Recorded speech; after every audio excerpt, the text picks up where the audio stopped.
and tourism have been overtaken. The highest foreign exchange earner for our country, Kenya, are remittances from the diaspora. So you guys, the Diaspora Brigade, are a serious partner of our economic development, because it is your money that you bring back home that we use to pay foreign debt. It is your money that we use to import goods to Kenya. It is your money that we use to run our foreign missions. Without the Diaspora Brigade, our economy is stuck. That is why I'm saying any serious administration must have a very serious engagement with the Diaspora Brigade, because you drive the Kenyan economy, and more so in matters foreign currency, which is a critical component in any country's development. For those of us who rear dairy cows, and some of you do, maybe here, maybe back at home, the dairy cow needs to produce milk every day, and more milk and more milk. For that to happen, you must take care of it. You must make sure that the cow is happy. You feed it with hay, you feed it with lucerne, you stay and make sure that the cow is happy. Back at home now, we are even giving them mattresses so that they sleep on it so that they don't feel cold. People have even gone a step further. They are playing country music for cows, Don Williams and Ken Rogers, for them to produce milk. The Diaspora Brigade is our Kenyan dairy cow. You must take care of the dairy cow for it to continue giving you milk. If you don't, they don't give you milk. So we are saying we need a very honest conversation. And I have decided that I don't have to wait for us to form government, which we are going to form. I'll explain you why. I want to start this conversation early, so that by the time we form government in 2 years' time, we already have a framework for that engagement. First and foremost, we must have a discussion with you people on how we allow you to bring back your money home. As we speak today, I know most of you are hesitant to repatriate your profits back home, because most of the money is being stolen by Ruto and his team. Most money is being mismanaged. There is too much bribery when you try to get building plans approved. You are not very keen. We want to say, how do we get this money from across the world to come back and build our economy? First and foremost, we must discuss the issue of double taxation. How do you ask people who are paid taxes in the United States to bring money home, then you tax it again? It can't work. Nobody will bring the money, they'll keep it here. So that is something we are going to have a conversation where we agree that it is not fair, it is not right to have double taxation. That once you have paid taxes in your country where you do business, that money when you send it home should not be taxed again. And that will encourage you people to invest back home. Again, we want to discuss with you on the possibilities of establishing a diaspora bond where money can be put together for investment, and we can discuss an interest rate that is attractive, probably much higher than what is available in your country where you are doing business. That is a conversation that we want to have with the diaspora people. When you look at things like the affordable housing that William Ruto is trying to do in Kenya, it is not the business of government to build houses anywhere in the world. The business of government is to provide roads, water, electricity, sewage, telephone, and a good environment in terms of security, and a good environment for people to invest. This affordable housing is something you guys can do with the right framework, with provision of infrastructure, a good title deed that is respected, roads, sewage, electricity. You guys can invest back home to build houses for selling, to build houses for rental. Again, that is a conversation we can have with the diaspora people. So I've come here to tell you, good people, that we have got a good plan. I've heard William Ruto saying that we have no plan. Our plan is only one term and Ruto must go. It is true, that is our plan for now, because it is not possible to do anything else unless he's out of office. So in business, you must have priorities. there are certain things you must do for you to go to the next stage. For us to end corruption, for us to improve our healthcare, for us to rectify our education system, for us to create the right business environment, we must exit William Ruto. So that is why we have that one-term movement. Once we are sure that he is out, then we have other programs on how we restore our economy. How do we restore our economy? How do we restore public confidence among investors? How do we attract direct foreign investment in Kenya? And why should we go to look for foreigners to invest back home when Kenyans living abroad have sufficient resources? They would like to invest back home. It is only that the packages that are there are not attractive and the environment is not conducive. So along the way, we'll be having that conversation with you people in the next 2 years, so that by the time we form the next government, we have already a framework of engagement with the diaspora people on how you can invest back home.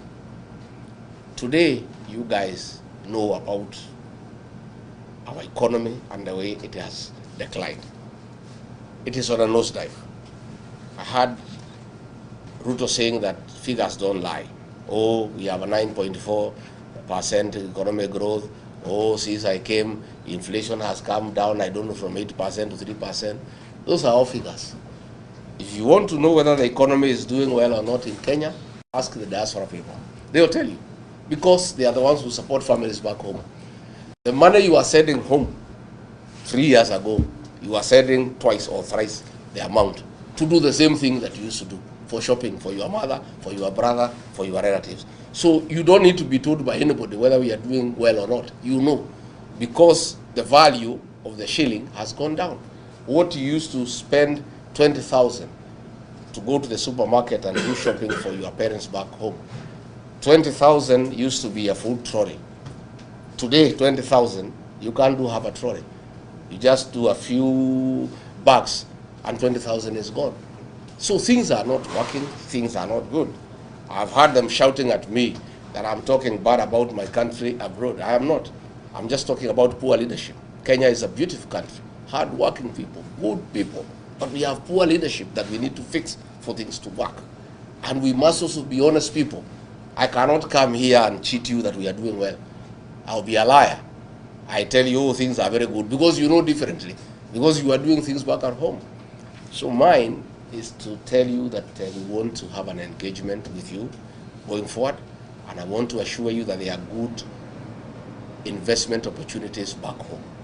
Again, east or west, home is best, and that must be your final destination. At the end of all these investments you have told me you are doing here, the clinics you are doing, the transport industry you are doing, the IT consultancy you are doing, all that work you are doing, finally, you need to come back home and enjoy in old age the fruits of your youthful engagement. When you had energy, when you are young, when you are vibrant, you invested. You need to come back home and enjoy that. And we have a responsibility as leaders now to create that environment, to enable you shift your investment slowly and progressively, so that hapo mbele, what you have here, you don't stop. You hand over to your children, wakuja waendelee. Na wewe uelekee wapi? Nyumbani. Lakini uelekee nyumbani kukaa nyumbani kugoja kukufa, unaendelea na kazi nyingine. You know, we want, you know, because for you to stay healthy and alive for a long time, you need also to be active. So you people are active people, you are business people. So I want to encourage you that once things are sorted out and we have got a good engagement, come and invest back home. If you are doing a driving school here, come and do a bigger one at home. Hii hapa wachia watoto waendelee naye. Yeah? So that wewe usimalizwe na baridi hapa, kuja nyumbani. It's much easier for you as you age, as you stay much more. So that is why I've come, and I'll be doing that, I think, in about 5 states. And I'll be back again and again and again. And above all, I also want to tell you that our community is under siege at home. And when you destroy this community, you destroy Kenya. We are the drivers of the Kenyan economy. Since William Ruto declared war on the mountain, the economy is almost collapsing because people have stopped paying taxes, people have stopped investing, they are waiting for a new government. The way you are holding your money here, that is what people are doing in Kenya. Even ourselves, we do biashara kidogo kidogo, tumeshika kidogo tungoje mambo ibadilike. This is a community that is responsible for the growth of the Kenyan economy. And that is why you are successful here, because that's the way we were born. We are very aggressive people. We are very enterprising. We are very outgoing. And that is why we are in every town in Kenya. That is why here I have done some check. 80% of the diaspora brigade in the United States are people from the mountain. Because that is who we are. We are very aggressive people. We are very organized people. We are very hardworking. We are very focused. So I want to ask you, you have a lot of influence back at home. Because those families you support, those people you support, they listen to you. Please talk to them and tell them that in the space we are, we must stay united. Our strength as a community is our unity. We have the numbers, yes, to form government, but those numbers are only useful if they are united and they cast their vote in one basket. But if we are divided, we are stuck. That is why William Ruto got rid of me, because he started to divide the mountain, east and west. Meru, Embu anaweka kando, hii ingine anaweka kando, anagawa watu ya Nakuru. I told him, you can't do that. Because I knew if I allowed him to divide the mountain, we are finished. He'll sit on us the way Moi sat on us for 24 years. So I refused. And I must report to you that I have successfully managed to keep the mountain together. It is so united, it has never happened since independence. The mountain is one. The Merus, the Embus, the Tharakas, the Mberes, the Kikuyu, we are talking one language. And we are all staying together and working together. I must say I was very happy when I came to Seattle. And when I went to Ngemi, I was a happy man. I found the Gen Zs, our children, dancing our songs, singing our songs, proud of our songs, proud of our heritage, happy to see their leaders united as a people. It was the happiest day in my life, because when I saw attempts to isolate us, and I have found people have come together and they are talking the same language and they are saying we are one, I'm a very happy man. I want you to help me spread that message back home, that people must stay as one. And of course you must do it here. Lazima mukae pamoja. Buffaloes don't move in a herd because they love each other. Buffaloes walk together because of the danger of walking alone. When you are in foreign land, your safety as a people is being united. So I'm very happy when I meet you here as members of community, and Penny here, when we had challenges, you would come here as a people and be together, congregate together, discuss your issues, support each other. That is the way to go. And I want to tell you, I have gone a step further when I realized that Ruto wanted to repeat what happened in 2007. He wanted to unite 40 versus 1, like it happened in 2007. When I realized that, I moved very fast.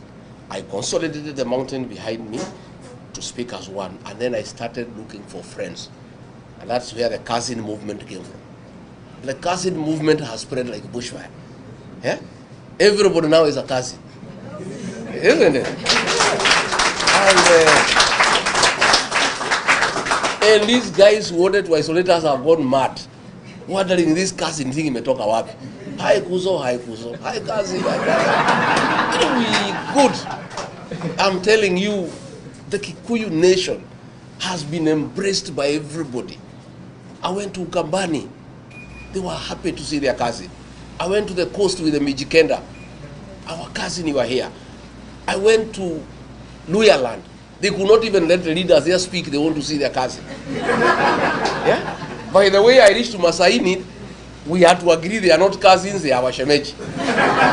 You know, everybody wants to work with us. One, we have been identified as a decent community and people who keep their promise. We promised William Ruto we will elect him. despite what he had done to our communities, and we kept that promise. That has earned us respect among other communities. Number two, our hard-working spirit, creating business opportunities for all Kenyans, has made us very admirable to the people of Kenya. So mimi nimetafuta urafiki na makuzo wetu. Tafadhali msiharibu hiyo uhusiano. Hata nyinyi hapa tafuteni cousins wetu mkae pamoja. Let us stay together as a Kenyan people. You have seen since I came here, they are all in panic. I had Musalia accusing me that I have exported tribalism to America. Because I'm simply talking to my people. One, whom do they want me to talk to? Siye akuja ongea na watu yao. Let the pilipili usiois ila inakuasha nini? You know? If I come to Ngemi and we are dancing with our children, you know, traditionally, as the leader of the community, all the women who are of marriage age are my wives. So if I come, I dance with my wives. Shida yako ni nini? Ni nini inakusumbua? Wewe kwenda tafuta bibi yako ucheze na yeye.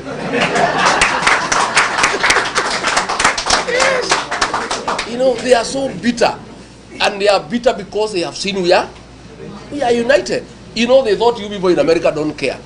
Ati mumeenda huko, mumepotelea huko wazungu, you don't care about your tradition, you don't care about your culture, you have forgotten who you are. Then, when they saw Ngemi, young girls and boys dancing with Musaimo, with Samido, our songs of 1960s, watoto haku wamezaliwa ndio wanacheza nyimbo ya 1960s na ya 1970s.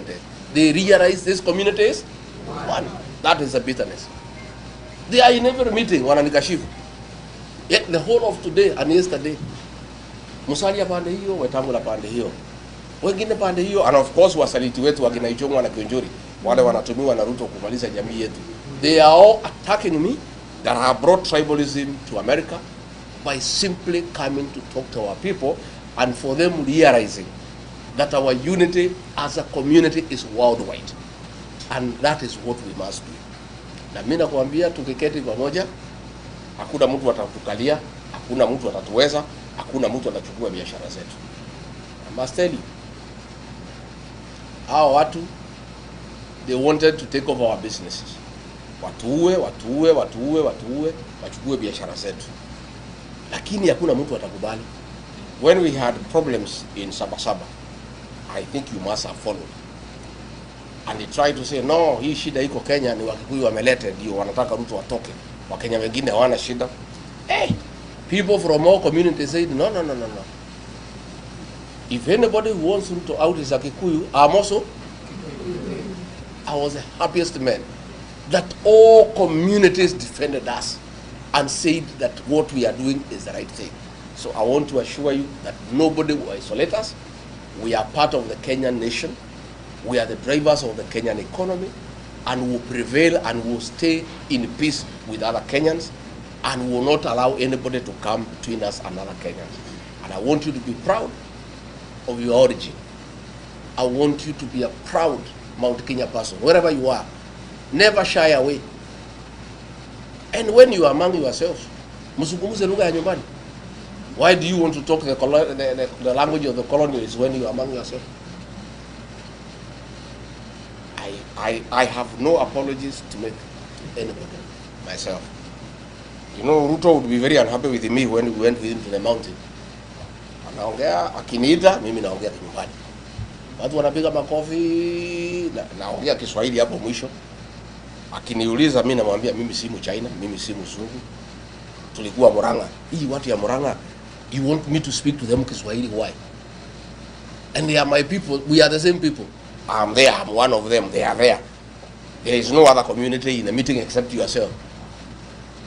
So wewe, sisi watu walikupigia kura, wewe uvumilie. Tuongee mambo yetu. Si ndio? And you'll be very mad. But siku nilikuwa namuombea kura, he didn't have a problem. Nilikuwa nikiongea hiyo Kikuyu nikimtafutia kura, anacheka mpaka inaonekana hii jino. Sasa ile amepata, he has a problem. Dukana shonoke. Wetu Mugikuyu. Gutiri mundu waikirie marwa. Maitu yoro kire gucera mware ni oi aciarwo Mugikuyu. utire na tutingimena ndu coka tweke atia twemene no tukorwo turi irimu itari na kuria iri ati andu marakumena nawe wemene o uria andu acio maratuhura noguo andu aitu maranyitana o uria maranjita mukabira andu aitu maranyitana ta thimiti andu ungirora mutandao muthi makinjita mukabira andu maruga hitu ria kabira. They are actually helping the integration of our community as one people because they are wondering what is this beef. Yeah? I met the Kisis in Seattle, nobody is complaining. I met the Maasais, nobody is complaining. Nodi kisema nyana wa nyumba hito ni bawaju. Kaitwa rumireo. Aro twa rumire ati tutigia dana. What is it so wrong when we love one another? When we appreciate one another? Yeah? Ona mathondeke ngemi cia kwao macitoro magucika na gikonyo ngemi mutigana ekujita ona mwaka ucio ngi no cio ngemi no ikubia ndicaragia goka. We must come. We must be proud of who we are, and we have no explanation to make to anybody. We have no apology to make to anybody. We are who we are because we are God's creation. Na igwiti ithu twirire Ngai atuciare turi agikuru no Ngai na wega wake na ugi wake waugire kugie ruriri rwitagwo agikuru. Riu marauga ati turi ingi America mahitia maitu ni mariko na twaingi ha mundu ahota kumagana na kumatha ri. Can you be blamed by anybody? Why are they not complaining? Tuko majority kamete prison waseme tuvuguliwe thwe nyumbani tondu kamete ni andu aitu aingi ri matikiuge guku kamete gutiri na fairness. This is not fair. Makiuge bana hii ni ukabila. Itakuwaje kamete imejawa Kikuyu wafuguliwa waende wapi? Nyumbani. Then we know they are genuine about fairness. So the way we are more in committee, the way we are more in the city mortuary, the way we are more in government, the more we are in the US. Because it's natural. It is proportionate, isn't it? It's proportionate to the population. And we are not responsible for our numbers in Kenya. That is God. Na sisi hatuwezi uliza Mungu swali ati kwa nini ulisema sisi tukue wengi. That is the way it is. So watu soe. Na ole koigwa ne arakira akara ri ameria kanyoi. Yo koigwa ne arakara te muri igigo kuna mwena mawira ri eke ori agwe. Please you guys, I'm proud of you. I am so proud of you. I'm so happy. I met other business people in Seattle. I'm happy. People have come here and made wealth. You are creators of wealth. You create employment. You impact on other people. Ugunugu Ngai endaga. Ati Ngai akurathima nayo karathima andu angi. Ati mukite guku mukajia mawira, mukona mbeca mukandika andu angi mukamahe irio mugathondeka mĩciĩ yao. Ngai witu amurathime na mwike wega. Amwararamirie mihaka. Murori magukumia. Amugitire kuma kwi ndwari. Mĩciĩ yanyu yuraga irathimo ihana mbura njega. Muthie na mbere na gutherema na mugie na riri na muhe nyumba itu ya Gikuyu na mubiriri kuria guothe muri thiini wa thi o kuria guothe mwathie mukaheo gitio ni uria mwirutire ni uria mutaga maundu manyu. Nie ngwenda kumutigira hau ndimwire twi hamwe muno na nie ni ngerete muno guka guku na nie ndirarota kana kanini ona nie maisha makwa ndire ndarora ndire guku kwa America rero haha ngira ngari ino ukwenda kuria kinyita kwenda gwetha bathaa cigana. I'm feeling like a small baby. My community has really spoiled me. I'm so proud. The love and the affection my people have shown me. You know, I feel like I could stay here forever. It's only that niko na kibarua nyumbani. Na hii watu najua siwezi waacha sana. Lazima nikae hapa 4-5 weeks nirudi. Nisukume hii jamaa mpaka mwisho. I have to do it for the sake of our country and for the sake of this community. If we don't stop him, he will destroy this community. The final one is that you must help me mukiongea nyumbani. Are the traitors of our community. Andu aria marakunyanira nyumba itu. Andu aria maratwendia kwi Ruto anine ruriri. Mwahura thimu mucii mukera andu aitu. Andu acio thone mamoi mamekere rurita kagogo. Na tondu makwanjia guthii utuku mekirwo mbugi gigo. Aiwe kayo ko mbugi akamenyekana arekane. Let me tell you, a few of you here may know, our struggle for independence It took many years, more than 30 years. Kumari Yahari Dukumaji in 1922, all the way to 1963. Why did it take so long to fight the British colonialists and remove him from Kenya?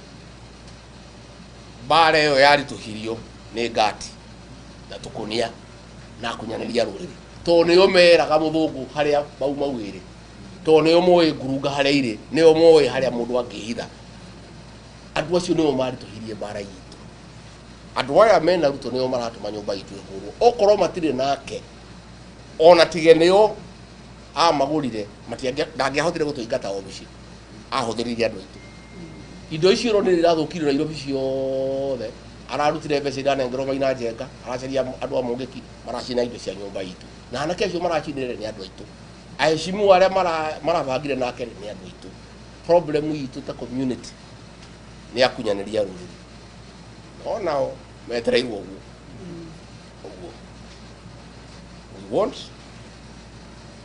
to send a message to the betrayers of our community for the next 50 years. Ati gutire mundu regi wa kunyanira ruriri. Abunge acio the na senator. Andu merumete kini. They are about 60. Gutire ugakinyanga abunge. All the mainga. Nigetha andu bamenye muthenya ungi yurage ke yaga ndugakunyanira ki. Waigu handu ruriri rwa kunyanirwo. Ukauga kana kengi ndete ya njoke. Todo of what is going to happen. And that is why I'm doing something a bit different. And that will be my legacy to our community. I'm mentoring the next generation of leaders. While we are in this hall, we are in as a community. Nobody ever prepared the next leaders. I cannot just sit here. I'm now 60. And imagine I'm going to live forever. Atene mutongoria wa ruriri gutura hau miaka yothe yina mbere na kutongoria ruriri jikarite itarabanga. I must prepare another crop of young leaders to take over from me and to keep leadership in our community perpetually arranged properly. That is why I have young people. In Nyandarua, I have a young guy called Metho. In Kiambu, I have a fellow called Karungo Athangwa. In Kirinyaga, dina kaitu geta Wagasheri. Dina Mwanake weta wa Murango. How Muranga dina Mwanake weta wa Nyutu, no Geta wa Manyora na Muriu. Harea Ebu dina Mwanake weta wa Mukuchi. How Nyiri dina Mwanake weta wa Kamushia. Harea Kepibidi dina Muyetu weta wa Jikoamo here. I am put a team of young people. Adumena hakiri, adumedete aduao. I am preparing them. And when they went, I did a very big meeting in Loitokto. Tomorrow they have meetings in Nakuru. I have told them, this is not about me. Even in my absence, you must keep it going. You must show our people that we have another crop of leaders. So I want to mentor a group of leaders. Na tukuma mentor in stages. There is that group, then there is a Gen Z. And I carry 18 up to 30. We also have some in DCP. I did to get a watch go out, they come 24. Karahi Giriwo, the 17, Karaditagona terrorism. I am preparing those young girls and boys so that this community at any one time we have 2-3 levels of leaders. They how Rubuya Medweri how Wajko the Game how so perpetually we have a good stratum of leadership so that we never find ourselves in the situation that we are in. And that I need your support wherever you can. And this young guy here, our chairman of diaspora, is doing a beautiful job. We are very proud of him.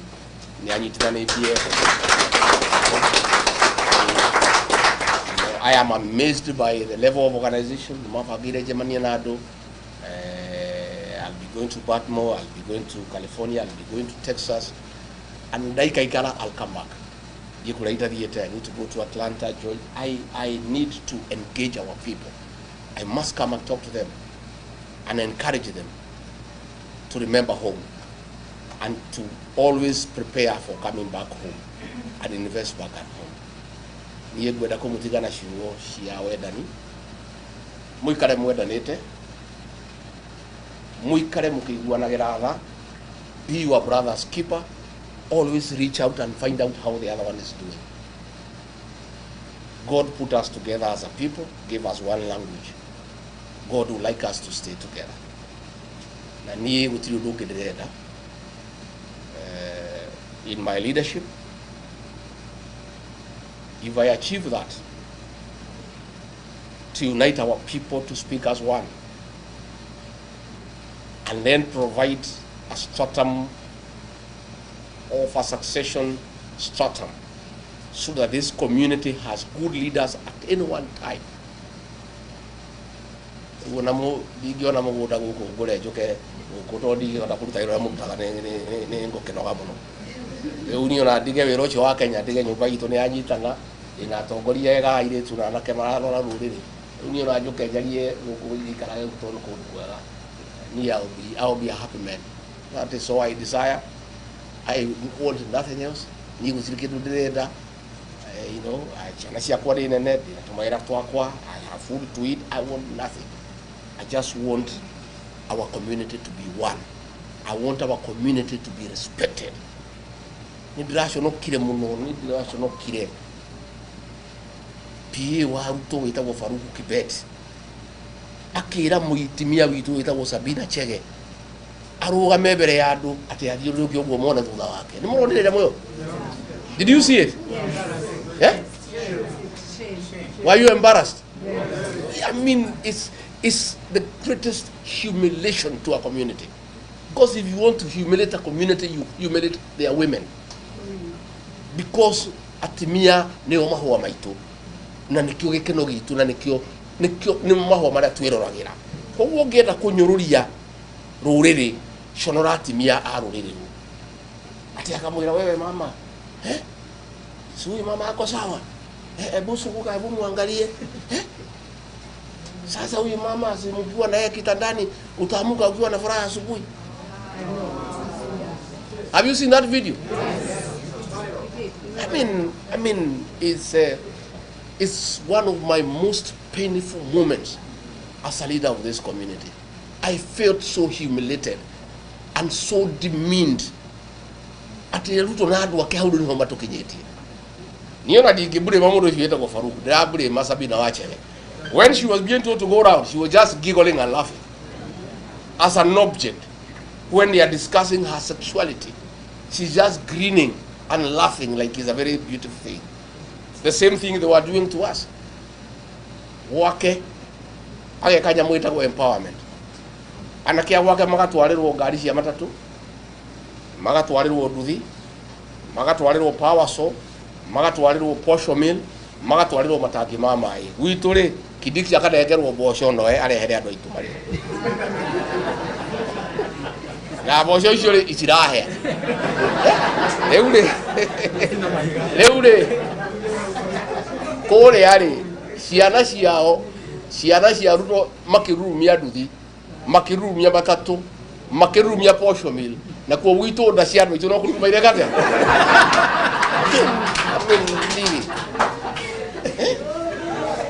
How you know the contempt, yet we are the richest community, the most hardworking, the most populous, the most dignified community, then we are humiliated like we are nothing.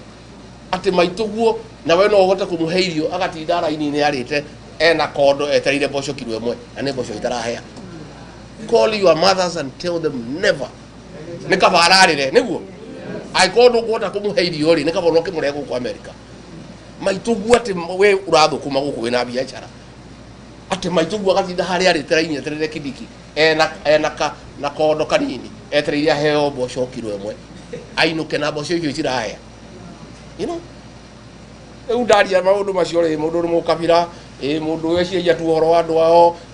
those things really annoy me, and I always speak out and I call out those leaders for allowing William Ruto to humiliate our people.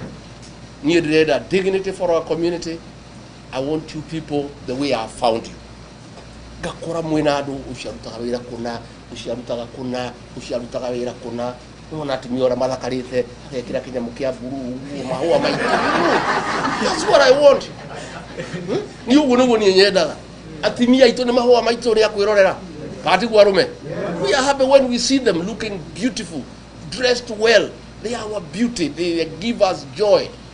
Ni uguo niguo ni nyendaga niki makiuga demo kabira ni nyendaga nyumba ino itu iheo gitio igie na dignity.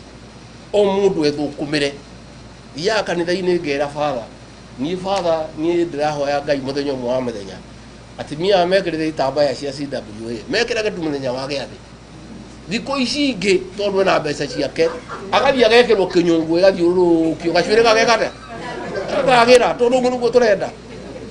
We want to enjoy the beauty of our women because they are our flowers, they are our pride, you know. Koguo ni meda kumugira ria muraigua ngihurwo ndi mukabira. That's where I'm coming from. I hope you have understood. I hope you have understood what I feel. When I know how hard working we are, how respectable we are, giona mundu agitutiriti ta rubbish. Ati rage muthimia itwathiro kia andu mone na gutu. You know, garoro gogoria God. No mamundu yatukinyitie. Uo mwere andu mucie ara mukoera kura guku moe. Mwere andu itu moe kura. Jensi mumaririe. Ciana icio citu they are our present and our future. Irari hoae na media marajuri horo wa jensi ndiramera ni iri. Ndigwenda kuguria ngamekira. Koguo thondeka thirikari moke thirikari ni ututhondeke nao. Mabange maundu mao. These young children are the future. Na nikio rutu aramoraga. These kids are so bright, they are so exposed, Ruto cannot stand them because they will make change in Kenya. And that is why he is killing them. That is why he is calling them terrorists. Nikiara uga, a president, ate mudu ahoro li dhadi ya mukuru. Da iwa mwena ado harnesses. Any shot on your leg is death. They will lead to bleeding and you die, isn't it? Liu hauno tukinyite. Ate mudu ya ramena shiana. Shiana ishiara uga shuragu. As we speak today, there are so many barriers going on. There are so many people in hospital with gunshot wounds. So we have to work as a country, as a people, to restore the dignity of our people, of our country, Kenya. I wish you well here in America. Stay well, keep safe, work hard, and remember us back at home. Nakatuthi mutuashi aliasio mutigete mushi twaikaro kegamba titi mama ikiria kindu always atigana ni nedi kuiga tagabete titi ikiria so that they keep going. We take care of them and tondu Ngai ni amurathimite murathime andu acio onao makenagire wonjoria wanyu and you are hard working and your successes here in America. I want to thank you.